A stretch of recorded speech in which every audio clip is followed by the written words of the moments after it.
To see an alligator crossing the street in Florida is not unheard of. They like to hang out with golfers on the golf course. Just don't hit your ball in their direction, so you have to go rescue it from the jaws of an alligator.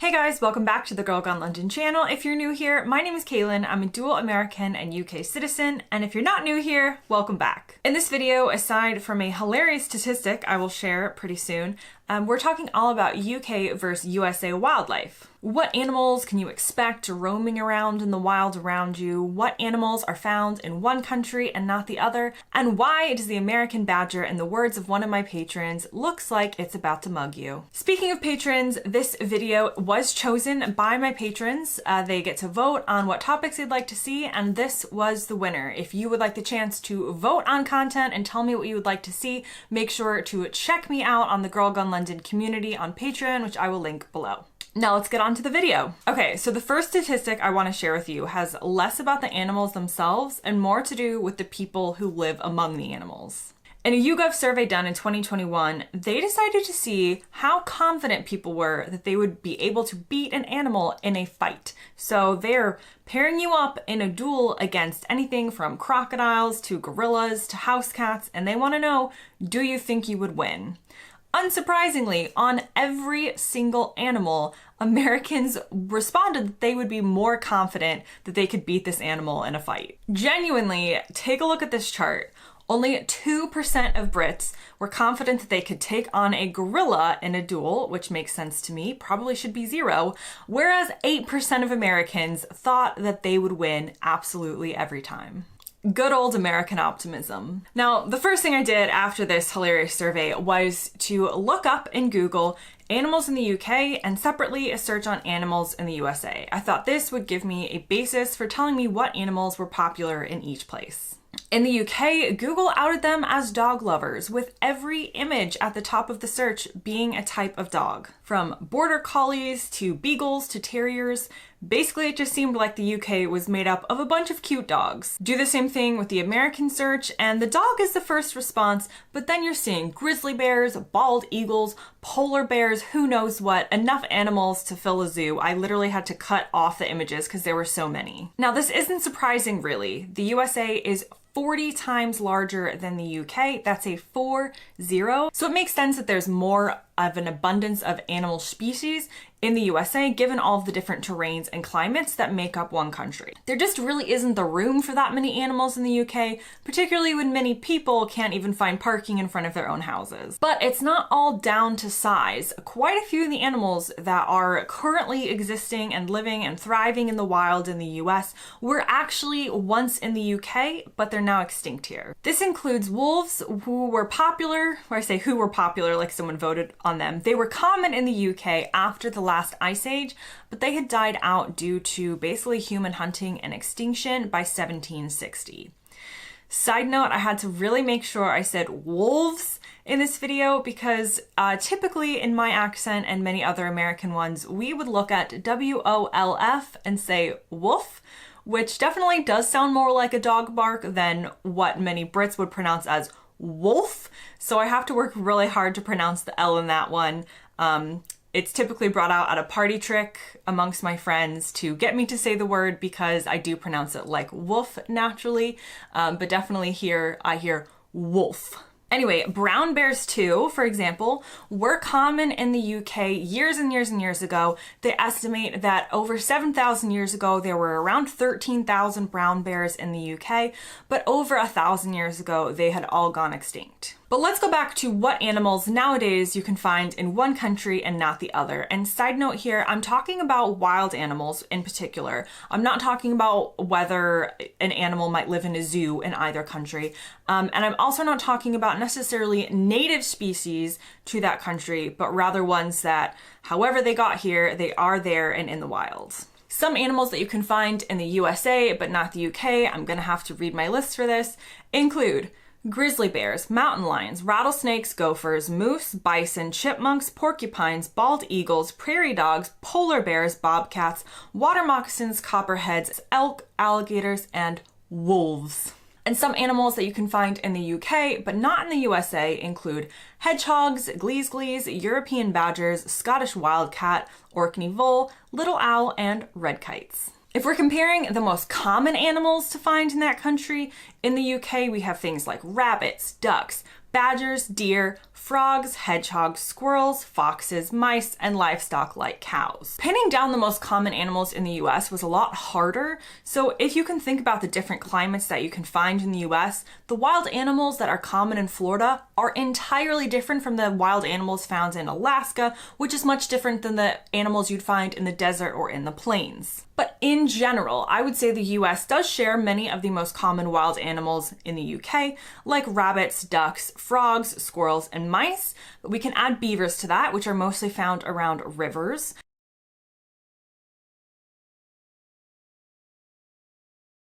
And bears, which are found in a lot more states than you think, including Florida. Speaking of Florida, I'll add my own personal experience here and say that Florida is teeming with wild alligators. If there is a pond, a puddle, a lake, any type of body of water to be found, aside from the ocean, you are going to likely find that an alligator can make a home in it. To see an alligator crossing the street in Florida is not unheard of. They like to hang out with golfers on the golf course. Just don't hit your ball in their direction, so you have to go rescue it from the jaws of an alligator.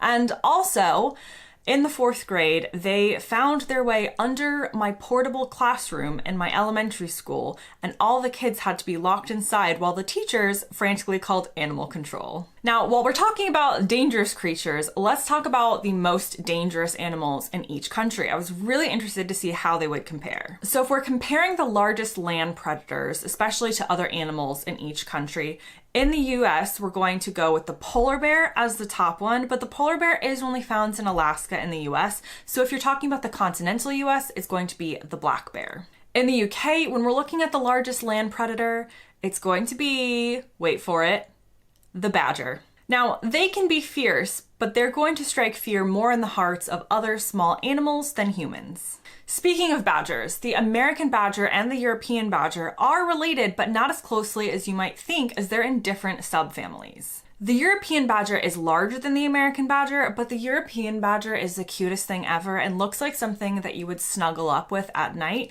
while the American badger looks like something that you would not want to cross in a dark alley or really in an alley at any time of day. The European badger is no slouch when it comes to aggression, but let's just say that the American badger likes to eat squirrels, snakes, gophers, and rats, while the European badger feasts on things like wild fruit, insects, small birds, and worms. Okay, now what about the most dangerous animal, full stop, in the UK versus the US? In the USA, there are quite a few dangerous animals to pick from. Again, brown bears are at the top of this list, followed by multiple types of snakes like rattlesnakes, sharks, black bears, alligators, cougars, and the list honestly goes on. In the UK, it's very possible to live a life not on the run from animals out to kill you, as the most dangerous UK animal is the adder. It's a type of snake, and its bite can be painful and cause issues, but leading to death is relatively uncommon. So it's considered 40 times less dangerous than the most dangerous snakes, and only 14 people in the UK have died from an adder bite since 1876. So we're not looking at something that's incredibly common, but considering the UK and what its wildlife population is, the adder does rank as the most dangerous in the UK. Now let's talk about some creepy crawlies. When it comes to insects, the UK and US differ yet again. In the UK, popular species are dragonflies, grasshoppers, flies, beetles, butterflies, bees, wasps, and ants. In the USA, you'll find many of the same, but with some noticeable differences. Firstly, the insect population as a whole in the US, whether you want to measure by square foot or square meter or whatever, is more concentrated and more intense than in the UK. In the UK, having a screened window is extremely uncommon, whereas in the US, particularly in parts of the South, it is a necessity. The UK does have mosquitoes, but the mosquito season and the numbers of them are much lower than, again, in parts of the American South and in America in general, which has a longer and more intense mosquito season. Cockroaches, too, are a common part of life, especially in the American South and particularly in Florida. To see them on your ceiling, in your house, just helping themselves, walking around. It's very, very common. It doesn't mean that your house is dirty or that there's necessarily an infestation. You're just living amongst the cockroaches.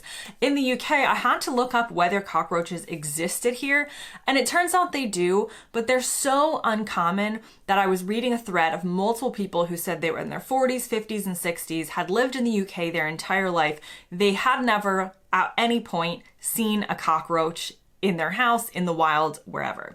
I've been here for 10 years, have not seen a cockroach, so they do exist, but very, very, very uncommon. Whereas, like I said, in Florida and in other parts of the American South, they just make themselves at home. Now, there's a very special insect in the UK that's much prettier than a cockroach, and it's one that not a ton of Brits may have seen before. It's called a firefly, and they're basically bugs that light up and fly around, particularly in the summertime. A lot of people associate fireflies with really nostalgic memories of being outdoors, particularly of childhood, of chasing them around. There are songs about them, there are odes to how much people love them, and in general, they're just seen as something that's pretty magical. In the UK, there is a species of light up bugs that they call glowworms, and these are similar to fireflies, but the version that they have in the UK, the ones that fly around are the males and they don't light up. The ones that do light up are the females, and they can be seen, but they're mostly going to be seen at a very particular point of the summer, and they're going to be crawling on the ground or perhaps crawling up like a tree stalk or something. So you need to look down and look for bugs that are crawling, as opposed to the American, what we would call the firefly, which are flying around lit up. Another American experience is the cicada, which are insects that make a really loud mating call, particularly in the warmer months, that can be genuinely hard to hear over top of in the worst of it. If you watched my video where I did kind of a sketch about the Florida Tourism Board welcoming a UK tourist, you will know that in that video I had to stop filming multiple times because it was genuinely so loud from the sounds of insects outside. From cicadas in the summer to the classic sound of crickets on the bayou, the US in general tends to be louder when it comes to the insect population. They make themselves known. UK, on the other hand, does have cicadas, and actually in the UK it tends to be pronounced cicada, but in the US we say cicada. They do have an elusive species of it that is generally found in the New Forest, but my research shows that they haven't actually found them in the past 10 years. So this isn't something that is going to be creating the all-encompassing sounds like the American cicadas. I would say in general, much like the Brits themselves, the insects in the UK are much quieter and reserved and calm compared to their American counterparts who like to yell so loudly that you can't help but pay attention to them. To finish out our creepy crawly section, I've got everybody's favorites, spiders. The most common spider in the UK is actually just called the house spider, and it's found during spider season from early September to mid-October. By Christmas, most are gone, but it's definitely not uncommon to find these creatures in your house. Again, it doesn't indicate that your house is dirty or there's something wrong with it. You're just living amongst the spiders. We found them in our bathtub, in our ceilings, and there have definitely been some screams around this house when we accidentally discover the 8-legged creature that we didn't know was like sharing our pillow or our shower with us. The spiders in the UK, unlike some spiders in the US, are not actually dangerous. They do have the false widow, and that spider can produce some pain when it comes to the bite, but it's nowhere near as dangerous as the actual black widow. In the US, spider season is definitely a thing, and it's in the fall, but this also varies by state. So again, if you think about how big the US is compared to how big the UK is, it would make sense that certain areas are going to have more of an infestation than others. As an example, I've seen more spiders in my house and in the general surroundings in the UK in the 10 years I've lived here than I ever saw in Florida in the 20 plus years I lived there. There are a couple of spiders to watch out for in the US, including the brown recluse and the black widow. The bites from these spiders can be incredibly dangerous and actually deadly, and as a child, if you live in an area where these are popular, generally you are taught early on how to spot what they look like. For the black widow, it's usually the reddish hourglass shape on the back that you're taught about, but honestly, I've never encountered a black widow that I know of in the US, despite living in an area that has them. And I feel like by the time you get so close to the shape on the spider, you're getting too close anyway. So possibly if you just see any spider in the US, you should turn around and go the other direction. When it comes to reptiles, again, you're about to sense a trend here. The US has many more dangerous snakes than the UK, which, as we talked about, is just the adder. So in the US, there are over 20 species. I feel like I'm saying species weird in this video. Species. There are over 20 species of dangerous snakes, including the cottonmouth, including one that's very popular in Florida. Again, I say popular like they won some election. Common in Florida, the water moccasin, as well as the really, really dangerous ones like the rattlesnakes. I had no idea how many different types of rattlesnakes there were until researching for this video. The most dangerous one, it appears, is the Mojave rattlesnake, which basically kills its prey slowly with its destructive enzymes. Charming. Parts of the US are also abundant with lizards. This could range from the common brown lizard, which is standard in Florida. If you've ever been on holiday or vacation to Florida, you probably will have seen one. They were introduced by, they came over from Cuba somehow over 100 years ago, and they are now the most popular type in Florida. These creatures generally just get everywhere. They live anywhere they want, in your backyard, in your front yard. Seeing them in your house, not uncommon. A lizard in your house is not something that you would kind of just leave to its own devices. You would typically look like a fool trying to chase it out, but they do get in the house through cracks and stuff like that. Another type of lizard commonly found in the US is called the skink, and it is as disgusting as it looks in the pictures if you see one in person. Then you've got iguanas. Fun language fact, most Brits I've heard say iguana, whereas most Americans will say iguana. So you've got them roaming around, and you've also got things like horned lizards. So there you have it. We have touched just the surface of the iceberg that is the UK versus US wildlife. And basically, to sum it up, if you're visiting the UK, you should expect a very generally calm and friendly animal population that will let you get on with your business. On the other hand, visitors to America should generally avoid, making eye contact with any animal until you're actually convinced it's a cute puppy, as opposed to a brown bear who thinks you're food, a poisonous rattlesnake trying to kill you, or a cockroach which will not hurt you but will give you nightmares for days. Oh, and P.S. we haven't covered too many aquatic animals in this video, but I'll just end with a map of great white shark territories. You can see that they're found in both oceans, the Atlantic and Pacific in the US, whereas despite some unconfirmed spotting by fishermen, there have been no actually confirmed spottings of great white sharks in the UK waters. I'm gonna go ahead and guess that this is something that our British viewers will be very happy about. Hope you guys learned something today. Thank you so much for watching. If you want more videos on the UK versus USA, definitely make sure to subscribe and hit the notification bell so you know when I have more coming out. And I haven't done this in a while, but I'm going to do another secret you made it to the end of the video signal. So what should we have you say? Okay, if you made it all the way to the end of the video, I want you to comment in the comment section on what you would do to fend off a great white shark. So going back to that survey by YouGov, Americans versus Brits, who can take on these animals in a fight, what would you do